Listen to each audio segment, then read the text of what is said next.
علی بھائی، آج کی مجلس کا اگلا سوال ہے۔ میں نے آج سے 40 سال پہلے اپنے ایک دوست سے کچھ رقم ادھار لی تھی، لیکن کچھ معاشی مجبوریوں کی وجہ سے میں اپنا قرضہ نہ اتار سکا۔ آج جب وہ رقم واپس کرنے کی باری آئی ہے تو میرے دوست کی ڈیمانڈ ہے کہ میں اسے آج کے گولڈ ریٹ کے اعتبار سے قیمت کا حساب لگا کر قرضہ واپس کروں۔ کیا میرے دوست کا یہ مطالبہ شریعت کے مطابق درست ہے؟ دیکھیں جی، اگر 2 یا 3 سال کے بعد آپ قرض واپس کر دیتے پھر تو جو پیسہ ڈی ویلیو ہوتا ہے اس کا ایشو اتنا ایسا سامنے نہ آتا، لیکن 40 سال تو ظاہر ہے کہ بہت پرانی بات ہے۔ اس میں آپ کو خود بھی غیرت کرنی چاہیے کہ 40 سال آپ نے ڈیلے کیا، تو یہ تو بڑی سخت زیادتی والی بات ہے۔ اس کے اوپر اجتہاد ہی کیا جائے گا، اور اگر بارٹر سسٹم رائج ہوتا تو یہ پرابلم ہی نہ ہوتا۔ آپ کو پتہ ہے نا کہ پہلے بارٹر سسٹم ہوتا تھا، اشیاء کے بدلے اشیاء، یعنی آپ 2 کلو گندم کسی کو دے کے اس سے 1 کلو دودھ لے لیں۔ آج کے ریٹ کے اعتبار سے میں بات کر رہا ہوں، آلموسٹ 1 کلو دودھ کی جو قیمت ہے وہ 2 کلو گندم کے برابر ہے، چاہے 40 سال پہلے لے لیں یا 40 سال بعد لے لیں، کیونکہ دودھ بھی اگر اس دوران بڑھا ہے تو گندم بھی اسی ریشو سے بڑھی ہوئی ہے، تو بارٹر سسٹم میں تو یہ ایشو نہ ہوتا۔ اسی طریقے سے اگر کوائن کرنسی والا ایشو چل رہا ہوتا، جو سونے کے اور چاندی کے سکے تھے، پھر بھی ایشو نہ ہوتا۔ اگر 5 سونے کے سکے آپ نے ادھار لیے تھے 40 سال پہلے، اسی سائز کے اسی وزن کے 5 سونے کے سکے آج آپ واپس کر دیتے تو ظاہر مسئلہ نہ ہوتا۔ یہ تو کرنسی نوٹ کی وجہ سے ساری مصیبت کھڑی ہوگی، اور خصوصاً ہمارے ملک میں تو اس لیے بھی کہ یہاں پہ دن بدن پیسہ ڈی ویلیو ہوتا جا رہا ہے۔ اگر یہ ڈالرز ہوتے تو ایسا کوئی فرق نہ پڑتا۔ تو اس میں اجتہاد پھر یہی ہے کہ آئندہ کے لیے بھی آج کے دور میں لوگوں کو مشورہ دوں گا کہ جب آپ کسی کو قرض دیں نا تو گولڈ کے ایکویلنٹ دیں، تاکہ اگر آپ کو وہ واپس کرے تھوڑی دیر بعد، اور پاکستان میں تو آئے دن پیسہ ڈی ویلیو رہتا ہے، 1 سال بعد بھی واپس کرنے سے جو ہے وہ 2 لاکھ جو ہے 1.5 لاکھ رہ جاتا ہے، اور اس طرح آج کل لوگ کر رہے ہیں۔ اور اس میں یہ ضروری نہیں ہے کہ آپ نے سونے ہی ان کو دینا ہے، نہیں، آپ ڈالرز کی شکل میں دے دیں، یا اس دن آپ سونے کا ریٹ لگوائیں، اس اعتبار سے اس کو کہیں کہ اتنے تولے یا اتنے گرام سونے کے ایکویلنٹ میں نے تمہیں اتنے روپے دیے، یا میں نے اتنے روپے ادھار نہیں دیے بلکہ اتنا سونا ادھار دیا اس کے ایکویلنٹ، دونوں انٹرچینجبل ہے نا، کیونکہ یہ ہماری کرنسی گولڈ کے اگینسٹ ہے، سلور کے اگینسٹ نہیں۔ تو بس جب واپس لیں تو آپ اس فارم میں لے لیں، تو پھر یہ مسئلہ حل ہو جائے گا۔ تو اس کا جواب یہ ہوگا کہ 40 سال پرانا قرضہ جو ہے وہ گولڈ کے ریٹ کے اعتبار سے ہی دینا چاہیے۔ اب اگر کسی کے لیے مصیبت کھڑی ہو گئی ہے تو میرے بھائی پھر یہ ہے کہ اب وہ کنسنسس کے ساتھ نا کوئی درمیان کا راستہ اس کے ساتھ اختیار کر لیں کہ وہ خود سے چھوڑ دیں۔ اب آپ اس کو یہ کرٹیسائز نہیں کر سکتے کہ تم سود لے رہے ہو۔ اچھا، لوگ پھر اس طرح کی جب کوئی بات کرتا ہے کہتے ہیں دیکھو جی سود کھا رہا ہے، اور جو تو نے حرکت کی ہوئی ہے، بخاری اور مسلم دونوں میں حدیث ہے، ایک مقروض کا جنازہ لایا گیا، نبی علیہ السلام فرمایا میں جنازہ نہیں پڑھوں گا جب تک اس کا قرضہ کوئی ادا نہ کرے۔ ایک صحابی کھڑے ان کا یا رسول اللہ میں دیتا ہوں، پھر آپ نے جنازہ پڑھایا۔ صحیح بخاری میں حدیث ہے کہ شہید کا ہر گناہ معاف ہو جاتا ہے، قرض اس کا بھی نہیں معاف ہوتا۔ اندازہ کریں، ظاہر ہے حقوق العباد والا مسئلہ ہے، تو اس کو ہلکا لوگ جان لیتے ہیں کہ جی وہ قرض جو ہے وہ اس طریقے سے معاف ہو جائے۔ یہ ساری باتیں جو ہیں یہ سودی سسٹم اور کرنسی نوٹ کی وجہ سے ہوئی ہیں۔ کرنسی نوٹ کو میں جائز سمجھتا ہوں، لیکن اس کے ساتھ جو قباحتیں جڑی ہوئی ہیں نا، وہ یہ چیز مجبور کرتی ہے ہمیں یہ کہنے پہ کہ جو کوائن سسٹم تھا کرنسی کا، یا بارٹر سسٹم تھا اشیاء کے بدلے اشیاء، وہ زیادہ بہتر تھا۔ اس حوالے سے مولانا مودودی رحمہ اللہ تعالیٰ کی ایک کتاب ہے سود، آلموسٹ 300-400 صفحوں کی کتاب ہے، لیکن سر کمال کتاب ہے۔ اس کے پائے کی کوئی کتاب اس ٹاپک پہ نہیں ہے کہ یہودیوں نے کس طریقے سے یہ بینکنگ سسٹم رائج کر کے اور ہمارا مال ہم سے ہتھیا لیا۔ اگر آپ اس کی ہسٹری پڑھیں تو آپ حیران ہو جائیں گے کہ لوگ پہلے سونے کے ساتھ یہ سارا لین دین کیا کرتے تھے۔ نبی صلی اللہ علیہ وآلہ وسلم کے مبارک زمانے میں نا 2 طرح کے کوائنز یوز ہوتے تھے، سکے۔ سونے کے سکے کو کہا جاتا تھا دینار، اور چاندی کے سکے کو کہا جاتا تھا درہم و دینار۔ 20 دینار نبی صلی اللہ علیہ وآلہ وسلم کے مبارک زمانے میں 7.5 تولے سونا آج کا بنتا ہے، 85 گرام آف گولڈ جو ہمارا نصاب ہے۔ اور نبی صلی اللہ علیہ وآلہ وسلم کے مبارک زمانے میں 200 چاندی کے سکے، 200 درہم آج کے 52.5 تولے چاندی بنتی ہے۔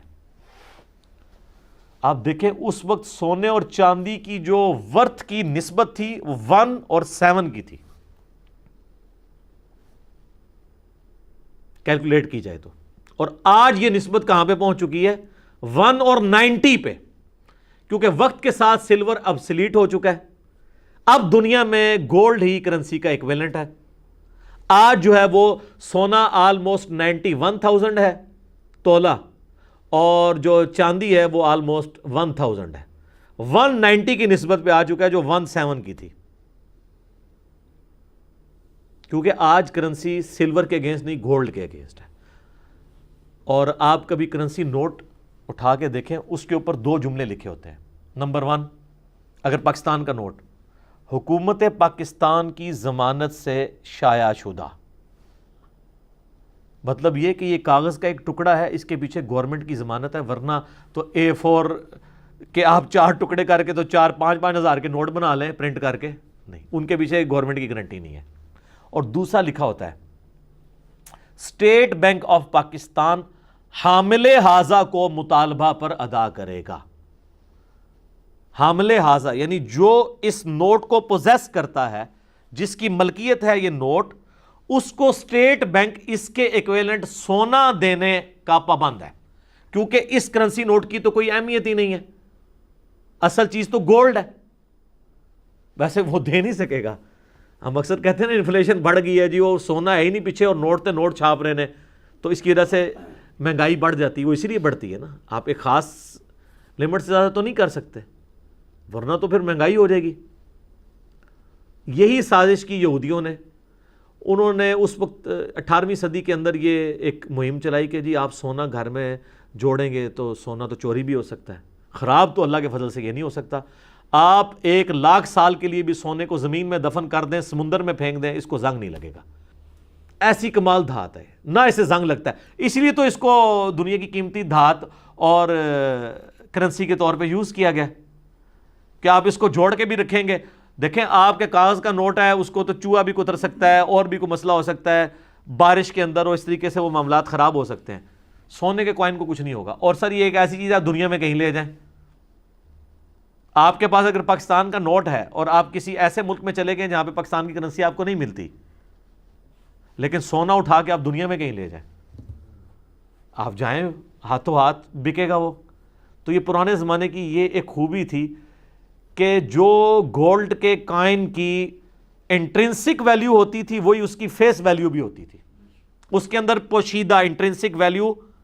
یعنی اگر آج میں آپ کو سونے کا ایک سکہ دوں، جس طرح آج کل وہ آپ پتہ ہے نا سونے کی بار چھوٹی چھوٹی مل جاتی ہیں، بسکٹ مل جاتے ہیں، اس پہ لکھا ہوتا ہے 5 تولہ، لکھا ہے نا 5 تولہ، یہ اس کے اوپر لکھا ہے 5 تولہ اور اس کی قیمت بھی 5 تولہ ہے۔ لے جائیں دنیا میں کہیں آپ کو 5 تولے کے ایکویلنٹ وہاں کی کرنسی مل جائے گی۔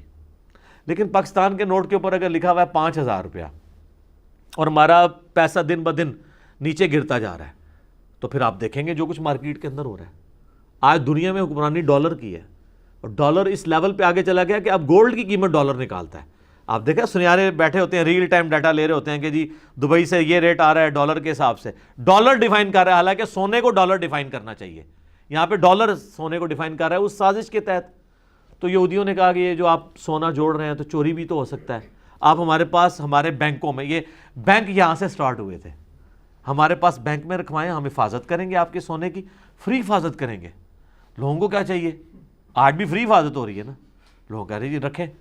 تو انہوں نے کہا آپ کے پاس رکھوائیں گے، تو جب ہم نے آپس میں لین دین کرنا ہے، انہوں نے کہا کیا ہم آپ کو ایک سرٹیفکیٹ بنا دیں گے کہ یہ لیں اتنے سونے کے ایکویلنٹ یہ سرٹیفکیٹ ہے، ہمارے پاس آپ کا سونا پڑا ہے۔ آپ کسی کو نا سونا دینے کی بجائے نا اس کو آج کے دور میں کہنے آن لائن ٹرانسفر کر دیں کہ یہ لو، وہ سرٹیفکیٹ پھر کرنسی نوٹ بن گیا۔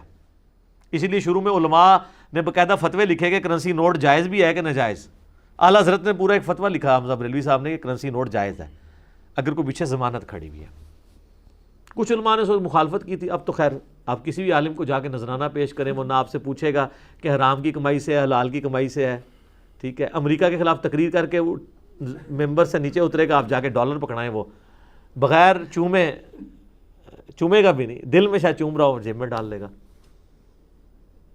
تو یہ کرنسی نوٹ والا معاملہ انہوں نے نا شروع کیا، آہستہ آہستہ پوری دنیا کا سونا انہوں نے اپنے پاس جمع کر لیا.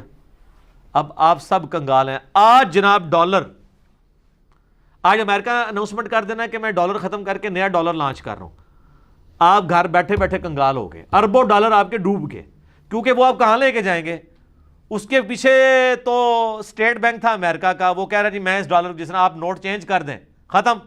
لیکن سر اگر سونے کے کوائن ہوتے ہیں ہماری کرنسی تو ڈالر ختم ہو جائے ہمیں کیا پرواہ ہے؟ اب انہوں نے پوری دنیا کا سونا اکٹھا کیا ہوا ہے. آپ ذرا نیشنل جغرافی کے اوپر ویڈیوز دیکھیں، پہاڑوں کی بیسمنٹس میں انہوں نے کتنی بڑی بڑی ٹنلز کھودی ہوئی ہیں جس میں انہوں نے لاکھوں ٹن سونا جمع کیا ہوا ہے پوری دنیا کا، بارز کی فارم کے اندر. آج ڈالر ختم کر دینا، وہ ساری دنیا کی اکانومی نیچے آ جائے گی، امریکہ کی نہیں آئے گی، کیونکہ انہوں نے آپ کا سونا اکٹھا کیا ہوا ہے. سونا ان کے پاس ہے، آپ کے پاس تو خالی آپ کہتے ہیں نہیں ہمارے فارن ریزرو 15 ارب ڈالر ہیں، 20 ارب ڈالر ہیں، 1000 ارب ڈالر ہو چکے ہیں، 2000 ارب ڈالر ہیں سعودیہ کے، اس طریقے سے مختلف. تو آپ کے ریال، آپ کے یورو، آپ کے پاؤنڈ، آپ کے یوان، آپ کے روپیز دھرے کے دھرے رہ جائیں گے اگر وہ پیچھے سے ہٹ جائیں، کیونکہ ہمارے پاس تو اتنا سونا ہی نہیں ہے. ایون آپ دیکھیں اسٹیٹ بینک نے بھی سونے کی بجائے نا ڈالرز رکھے ہوئے ہیں، حالانکہ سونا ہونا چاہیے اس کے اوپر. تو یہ ایک سازش شروع ہوئی جس کی وجہ سے آج ہم اس کو بھگت رہے ہیں. تو اس ساری گفتگو کے بعد آپ کو یہ بات بھی سمجھ آ گئی ہوگی کہ زکوٰۃ کا نصاب آج کے دور میں جو کرنسی کا نصاب ہے نا وہ سونے کے ایکویلنٹ ہونا چاہیے. یہ اکثر علماء جو ہے نا وہ انہوں نے بینکوں سے بھی نا وہ یکم رمضان کو ریٹ نکلواتے ہیں چاندی کا. وہ سر چاندی کا جو آپ نصاب نکلوا رہے ہیں اس میں تو آپ بکرا نہیں خرید سکتے. اور بخاری مسلم اٹھا کے دیکھیں کہ بکروں کی زکوٰۃ، بکریوں کی زکوٰۃ 40 بکریوں کے بعد سٹارٹ ہوتی ہے، 39 بکریوں پہ کوئی زکوٰۃ نہیں. تو 40 بکریوں کی اگر آپ قیمت کیلکولیٹ کریں نا تو 7.5 تولے سونے کے قریب قریب بنے گی آج کی ریٹ میں. 30-40 ہزار کی تو ایک ایوریج بکری ہوگی نا،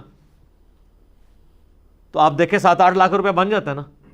بخاری مسلم میں ہے کہ 5 سے کم اونٹوں میں زکوٰۃ نہیں ہے، تو 5 اونٹوں کی قیمت آج کے دور میں 7-8 لاکھ بنتی ہے نا. بڑا ماٹھا اونٹ بھی لگائیں 1.25 لاکھ کا ہوگا، 1.5 لاکھ کا. تو یہ بات عقل میں آتی ہے. بخاری مسلم کی حدیث کو سپورٹیو ہے کہ سونے کے ایکویلنٹ ہونا چاہیے. ہاں اگر کسی کے پاس صرف چاندی ہے تو وہ چاندی کا نصاب لگا لے.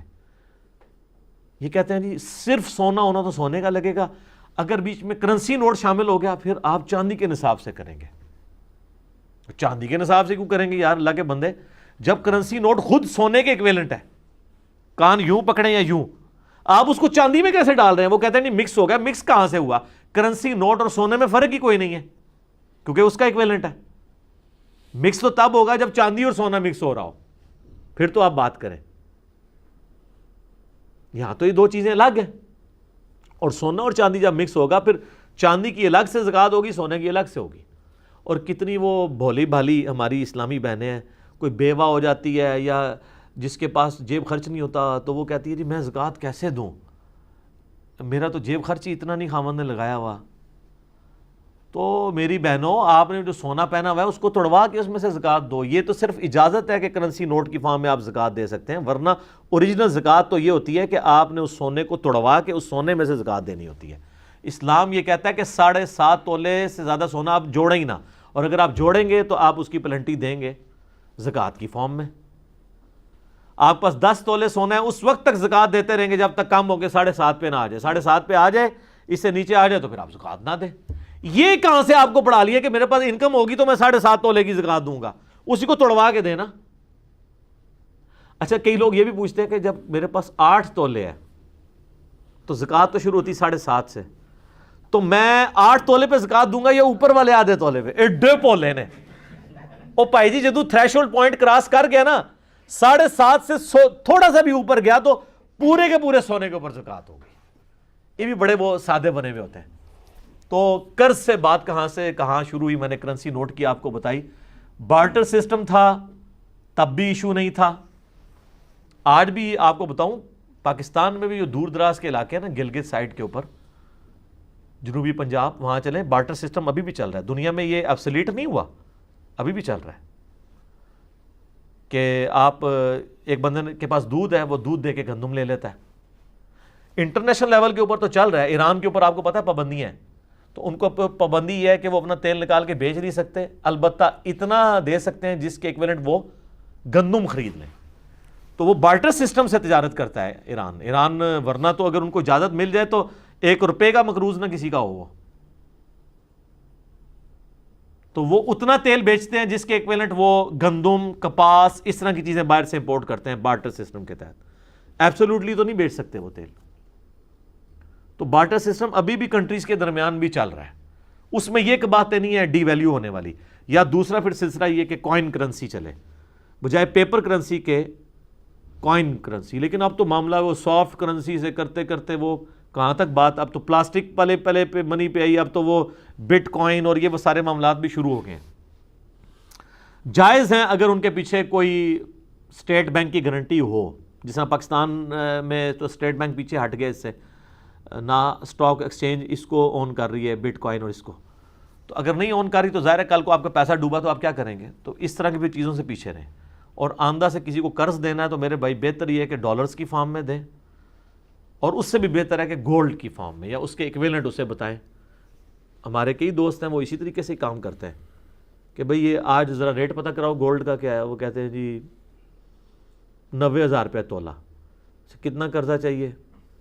1,00,000 روپیہ. تو وہ کہتا ہے میں 1,00,000 روپیہ نہیں آپ کو دے رہا، بلکہ آپ اس کو کیلکولیٹ کریں کتنے گرام آف گولڈ اس میں آ رہے ہیں 1,00,000 روپے میں. میں نے اتنے گرام آف گولڈ آپ کو قرض دیا ہے. اور اس میں بعض علماء کہتے ہیں نہیں اتنا گولڈ لے کے دو. یہ تو الٹا یہ کان کر کے پکڑوانے والی بات ہے، وہ جا کے انہوں گولڈ لوے نہیں. جب کرنسی اور گولڈ ایکویلنٹ ہیں تو یہ بیچ میں پخ نہ لوگوں کو ڈالیں. اور نہ اس پہ وہ حدیث فٹ ہو سکتی ہے. وہ کہتے ہیں جی وہ نبی علیہ السلام نے، بخاری مسلم میں حدیث ہے کہ 2 کلو ردی کھجوریں دے کے آپ 1 کلو جو ہے وہ اچھی والی کھجور نہیں لے سکتے، بلکہ پہلے اس کو بیچیں اور پھر وہ اس طریقے سے کریں. وہ تو غرر کو، دھوکے کو اوائڈ کرنے کے لیے تھا کہ اس کی ایگزیکٹ قیمت پتہ ہو، ورنہ ہو سکتا ہے کہ وہ ردی کھجور کی وہ قیمت نہ مارکیٹ میں لگے. لیکن آج تو ہر چیز ایگزیکٹ ہے. اگر میرے پاس 5,000 کا نوٹ ہے تو پورے پاکستان میں اس کی ایک ورتھ ہے، وہ 1 پیسہ اوپر نیچے نہیں ہوگی. اور گولڈ کا جو ریٹ نکلا ہوا وہ 1 پیسہ اوپر نیچے نہیں ہوگا. لہٰذا ادھر غرر، جب غرر اوائڈ ہو جائے نا تو پھر وہ سارے کاروبار جائز ہو جاتے ہیں. اس پہ میرا یوٹیوب پہ کلپ بھی آپ دیکھ لیں، حلال اور حرام کاروبار. میں نے اس طرح کے کئی اور ایشوز اس میں ریزالو کیے ہیں. تو قرضے کے بارے میں یہ کہ 40 سال پرانا قرضہ مہربانی کریں، چاہے وہ بارٹر سسٹم کے تحت دیکھ لیں یا گولڈ کے اعتبار سے دیکھ لیں. بہرحال آپ کو آپس میں کنسنسس کے ساتھ طے کرنا ہوگا کہ آپ اس کو وہ کریں، اور نہ آپ اس کو یہ کہہ سکتے ہیں کہ تو سود کھا رہا ہے. البتہ 2-3 سال کی ٹالرنس تو کوئی بھی بندہ دینے کے لیے تیار ہے. 2-3 سال میں تو یہ آج کل یہ کچھ زیادہ فرق پڑنا شروع ہوا ہے نا. آپ دیکھیں 2000 سے پہلے کبھی 3-4 سال کے بعد 1,000-1,200 سونا چڑھتا تھا، یا ایوریج جو ہے وہ 200-300 چڑھتا تھا. ادھر تو رات کو سوتے ہیں صبح 10,000 روپے چڑھ جاتا ہے. یہ ساری جو اکانومی دنیا کی ڈسٹرب ہوئی ہے اور پاکستان کی بالخصوص ہوئی ہے وہ تو 21ویں صدی میں ہوئی ہے. یہاں تو 2-3 سال میں بھی اتنا فرق پڑتا ہے جو پہلے 30-40 میں. بہرحال پھر بھی اس میں کوئی تھوڑا بہت ٹالریٹ آپ کے ساتھ کر لے گا. 40 سال میں تو سر پھر بڑا فرق ہے. تو آپ خود بھی خیال کریں کہ اگر آپ نے قرضہ دینا ہے تو پھر اس کے ساتھ، یا آپ چاہتے ہیں وہ چھوڑ دے تو پھر اس کے ساتھ کوئی کنسنسس کر لیں کہ یار میں اس وقت تو تیرے ساتھ طے نہیں کیا تھا، لیکن مجھے اب خوف خدا بھی آتا ہے، کوئی درمیان کا راستہ نکال لیتے ہیں تم یہ. لیکن یہ آپ اس کو کبھی نہیں کہیں گے کہ تو سود کھا رہا ہے. سود نہیں. اچھا اس کو یہ مشورہ دے رہے ہیں سود کھا رہا ہے تو نے کیا کھایا ہے؟ ایک تو 40 سال تک قرضہ دبا کے رکھا ہے، اور پھر وہ بڑے شریف بن جاتے ہیں نہیں جی اس ٹائم تے انا لیا سی، دیکھو زیادہ دینا تو پھر سود ہونا ہے نا. ماشاءاللہ سود کے اوپر حرمت پتہ ہے، اور جو قرضہ دبایا ہوا ہے کسی کا، تیرا تو جنازہ بھی جائز نہیں ہے، وہ تجھے نہیں پتا. تو شہید بھی ہو جائے تو تیرا یہ معاف نہیں ہونا، یہ تجھے نہیں پتا. لوگوں کو تو جو ہے نا ماشاءاللہ دین سکھا رہا ہے. تو یہ بھی چیزیں دیکھنے کی ضرورت ہے. ٹھیک ہو گیا. علی بھی اگلا سوال ہے. ایک بھائی پوچھ رہے ہیں کہ میں نے کئی سال پہلے چند مخیر حضرات سے زکوٰۃ کے نام پر غریب لوگوں میں تقسیم کرنے کے لیے کچھ رقم اکٹھی کی تھی، لیکن شیطان کے بہکاوے میں آ کر وہ ساری رقم میں نے خود استعمال کر لی. آج مجھے اپنے اس گناہ کا احساس ہو چکا ہے. کیا میں ان لوگوں کے علم میں لائے بغیر اتنی رقم غریبوں میں تقسیم کر کے اپنے گناہ کا کفارہ ادا کر سکتا ہوں، یا پھر مجھے ان مخیر حضرات کو بھی یہ سارا علم میں لانا پڑے گا؟ مخیر حضرات کے علم میں لے کے آئیں گے تو وہ آپ کے سر پہ ماریں گے جوتیاں. تو ضرورت نہیں ان کے علم میں لانا، وہ آپ کا اور اللہ کا معاملہ تھا. شکر ہے آپ کو اس چیز کا احساس ہو گیا. اب اس میں دو صورتیں ہیں. اگر تو آپ نے مخیر حضرات سے یہ کمٹمنٹ کی تھی کہ میں آپ سے یہ پیسہ لے کے فلاں معین شخص کو دے رہا ہوں, تو اب بھی آپ کو اسی شخص کو ہی وہ دینا ہوگا, کسی بھی غریب کو دینے سے کفارہ ادا نہیں ہوگا, کیونکہ آپ نے اس بندے کے نام پہ لیا تھا. مثلا کوئی شخص جو ہے وہ لوگوں سے مال اکٹھا کرتا ہے شوکت خانم کے لیے یا عیدی والوں کے لیے, یہ کہہ کے اب وہ کہہ کہ جی عیدی بھی اللہ کی راہ میں ہے, شوکت خانم بھی اللہ کی راہ میں ہے, چلو میں اپنے محلے میں کسی کو دے دیتا ہوں. نہیں, اس کے لیے پھر آپ کو مالک سے اجازت لینی ہوگی کہ میں اس کا جو ہے وہ مصرف دوسری جگہ کرنا چاہتا ہوں. اس لیے آپ دیکھیں نا, الیاس قادری صاحب کے آپ فضان مدینہ میں داخل ہوں نا, تو ان کے چندہ بک پہ لکھا ہوتا ہے کہ اس میں جو آپ چندہ ڈال رہے ہیں, جن لوگوں کو ڈال رہے ہیں ان کو کلی اختیار ہے اس کو خرچ کرنے کا, چاہے وہ اس سے ٹی وی کیمرہ خریدیں یا اپنے حضرت صاحب کے لیے ایئر ٹکٹ خریدیں یا کسی مولوی کی تنخواہ دیں. وہ کلی اختیار لکھا ہوتا ہے, وہ منوا لیتے ہیں پہلے. لیکن جب یہ لوگ لے رہے تھے کلی اختیار, تو یہ تو نہیں انہوں نے لیا. اور اگر انہوں نے ویسے آپ کو زکوٰۃ دی تھی کہ ٹھیک ہے غریبوں میں تقسیم کر دو میری طرف سے, جو بھی کوئی غریب ہے, تو آپ اپنے علاوہ کسی اور کو کر دیں, کیونکہ جب وہ بندہ دے رہا تھا آپ کو وہ غریب نہیں سمجھ رہا تھا, ورنہ تو پہلے آپ کو دیتا نا. تو ان کو بتائے بغیر آپ وہ ساری رقم کیلکولیٹ کریں, اور اگر اس میں بہت زیادہ عرصہ گزر چکا ہے تو پھر آپ گولڈ کی قیمت کے اعتبار سے جو اتار چڑھا ہوا ہے آج کے دور میں جو ریٹ ہے وہ آپ کو دینا ہوگا. یہ ذہن میں رکھیے گا. اور اس کو وہ سپورٹیو وہ چیز بھی یاد کر لیں آپ, صحیح بخاری میں حدیث ہے نا, مسلم میں بھی ہے, کہ وہ ایک شخص تھا, اس نے کسی مزدور کو مزدوری پہ رکھا, تو مزدور مزدوری لیے بغیر چلا گیا. تو کئی سالوں بعد وہ بندہ واپس آیا, تو اس مزدور نے اس سے کہا کہ مجھے اجرت دو, اللہ سے ڈرو. تو اس نے اس کو سینکڑوں بکریاں اور پتہ نہیں کیا کچھ دے دیا. اس نے کہا نہیں میں تو یہ ظلم نہیں کروں گا, میری جو اجرت تھی وہ اجرت اس کی چند چاولوں کے دانوں کے عوض, ظاہر اس زمانے میں بارٹر سسٹم تھا نا, طے ہوئی تھی 1 کلو چاول یا 2 کلو چاول. ظاہر ہے وہ آپ آج کے دور میں بھی اگر 2 کلو باسمتی چاول ہو تو 300-400 روپے تو بن ہی جاتا ہے. تو وہ کہنے لگا کہ میں نے وہ جو چاول تیرے لیے رکھے ہوئے تھے نا, ان چاولوں کو میں نے زمین میں کاشت کیا تو اللہ نے مجھے برکت دی, اتنی میری کاشت ہوئی کہ میں نے اس سے بکریاں خرید لیں, یہ سارا ریوڑ جو ہے نا یہ اسی سے نکلا ہوا ہے, تو میں تمہیں اللہ کے لیے دیتا ہوں. اچھا, یہ حدیث وہ ہے وہ جو غار کے پتھر والی حدیث ہے, جو ایک بندہ غار میں پھنس گیا تھا, 3 بندے, تو انہوں نے اپنے اپنے نیک مال کا وسیلہ پیش کیا تھا. اس میں سے ایک بندہ یہ تھا جس نے کہا یا اللہ یہ میں نے محض تیری خاطر کیا کہ میں نے اسے وہ چند چاول نہیں دیے بلکہ وہ سارا ریوڑ دے دیا تھا, اگر تیری بارگاہ میں یہ عمل قبول ہے تو یہ پتھر ہٹا دے. تو پتھر ہٹ گیا تھا. یہ وہ والی حدیث ہے جو ہم نے بچپن میں پڑھی ہوئی ہے, غار کے پتھر والی. تو اس کے تحت بھی یہ چیز سمجھ آتی ہے کہ اگر آپ آج کے دور کا ریٹ لگائیں گے تو وہی ظاہر ہے کہ زیادہ بہتر ہوگا. باقی اللہ کے حضور توبہ کریں, انشاءاللہ تعالیٰ آپ کا گناہ معاف ہو جائے گا. باقی پچھلے سوال کے اندر میں نے جو کچھ ڈسکس کیا ہے کرنسی اور ڈی ویلیو کے اعتبار سے, وہ بھی اس کے اندر ہی آپ شمار کر لیں, تو وہ ساری ان دونوں چیزوں کو دیکھ کے آپ کو انشاءاللہ سمجھ آ جائے گا. بلکہ ہم اس کا جب کلپ میرا خیال ہے اپلوڈ کریں تو ہم اس کو انشاءاللہ ملا کے اپلوڈ کر لیں گے اس اعتبار سے, تاکہ لوگوں کو دونوں باتیں سمجھ آ جائیں. ٹھیک ہو گیا؟ جزاک اللہ.